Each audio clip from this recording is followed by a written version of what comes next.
Sa Negros Occidental naman, mga mangubang apektado sa paglupok sa mga kanlaon, nagapangayo sa bulig, gikan sa Negros Occidental Provincial Government. Galing berita nga itong gintutukan.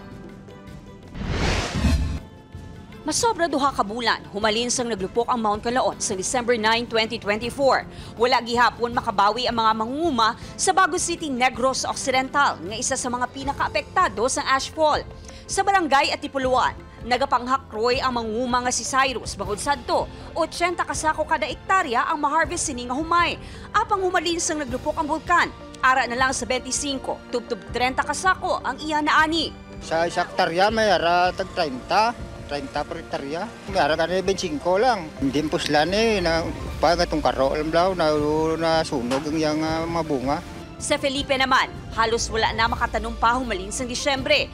Mahulat kuno ini sang bulig halin sa gobyerno. Kulang kami sa mabinhi, kung ano sa apektado sa mga igasto ng umaydan. Kasi kung barato man, may time man nga mahal, may time man nga barato. Sa Biluga Probinsya, naglabot sa 129 million pesos ang balor sa natugang halit sa paglupok sa Mount Canlaon sa sektor sang agrikultura. Sunod sa Office of Provincial Agriculturist, nagapadayon ng paghatag sang bulig sa mga apektado nga manguma, kasubong sa financial assistance kag mga binhi. Ginabuligan man ang mga ini nga makakita sang pamaagi, agud mabaligya ang ila mga produkto.